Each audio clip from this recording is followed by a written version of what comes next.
Hey everyone, this is Tim.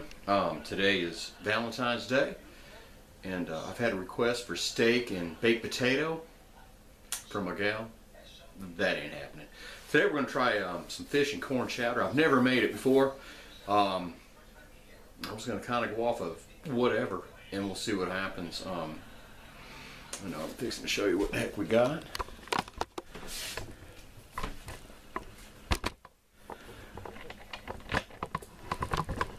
Alright, started off, we've got some half and half, a 28 ounce thing of corn, some olive oil, some potatoes, and some carrots, of course the bacon, onions, Old Bay, bay leaves, onion, garlic, bell pepper, and celery.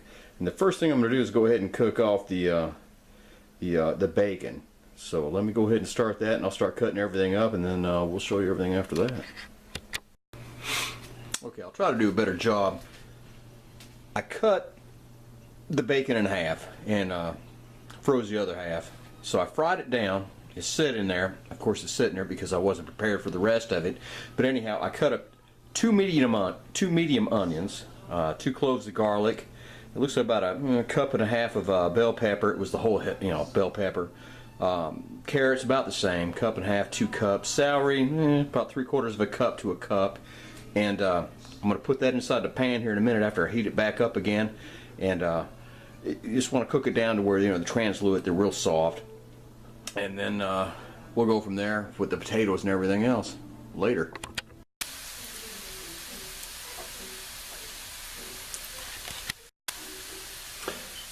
We have everything cooked down. Next, I'm going to go ahead and add I'm just going to do 3 cups of chicken stock. I've got 2 already done out. Now you can use chicken broth for the chicken stock because to me it just tastes better. And there you go. It's about 3. And then we're going to go ahead and dump in. I would use a smaller pan or a smaller pot, but I got one that's smaller, but it ain't enough to hold all this stuff. You just dump everything up in there. That's your bacon grease.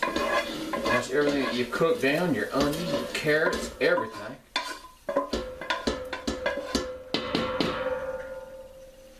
Set that off to the side, and then I'm going to add a half gallon of half and half.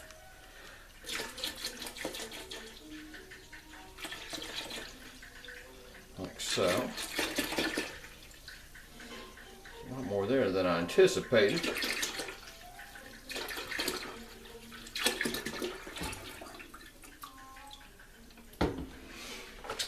We'll let that stuff go. I'm going to go ahead and add, now these are dry now. These are dry. Not a big deal. I'm going to turn this thing around. I only got a clue what I'm doing here. I'm going to put 2 bay leaves in there. Set that off to the side. And I'm just kind of guessing here. I'm going to put some Old Bay, well, if you can see it, some Old Bay. Now you can use Louisiana, you can use Zatarans, whatever. Louisiana's hot now. I prefer it the best, but it's a little bit much for everybody. So there's 1.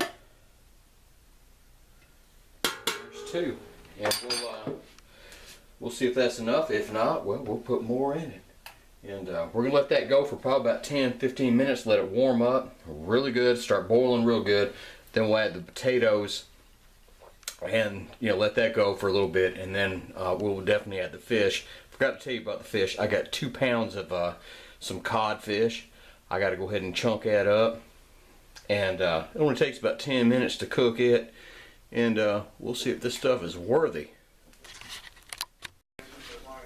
Well, I'm a couple beers in, and what I'm going to do is I'm going to add a whole thing of butter to it. Why?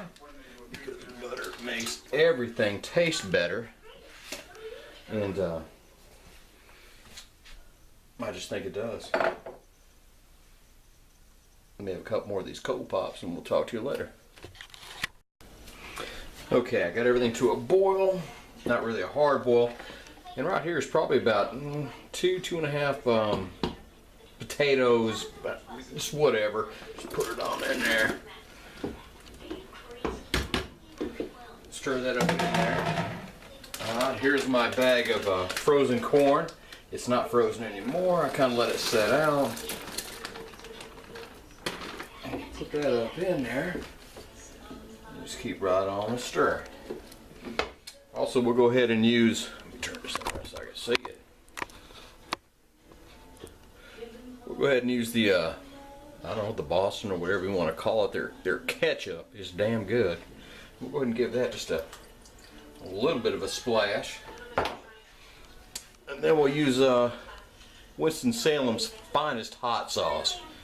I like Louisiana stuff too, but you know, it's the hot sauce is just good. We'll go ahead and give a little bit of juice right here, and we're gonna let that cook probably about 15 minutes, and then I'm going ahead and we're gonna add the fish to it, and then it'll probably cook another 10 minutes, and it'll be about ready to go. All right, I'm getting ready to add the fish. Stuff's boiling probably about 10 minutes. Not a hard boil. Be careful, because you'll burn that stuff down in there. 2 pounds is probably too much, but we're gonna put it in anyway. I don't care. And throw that stuff in. Now they're talking about probably about 15 minutes. We'll go ahead and set the timer on that here in a second. Probably about 15 minutes on a slow, I mean real slow kind of boil. You don't want to kill it. Also, I'm going to go ahead and I've cut up some rye bread.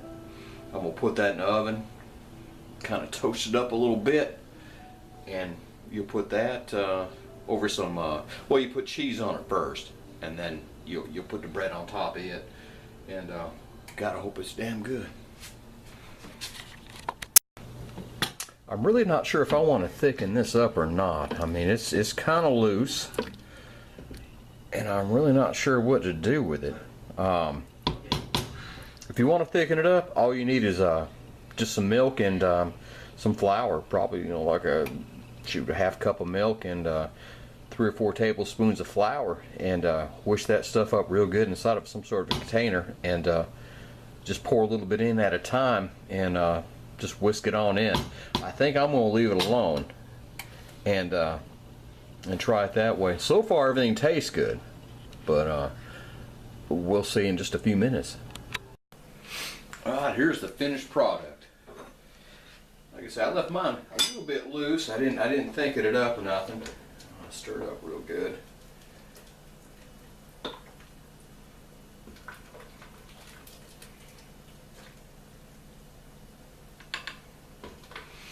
And there that is right there. Boy, if you could see that. And also right here, I tore up some rye bread and put it in the oven and stuff to kind of crisp it up a little bit. Just put a little bit of that on there.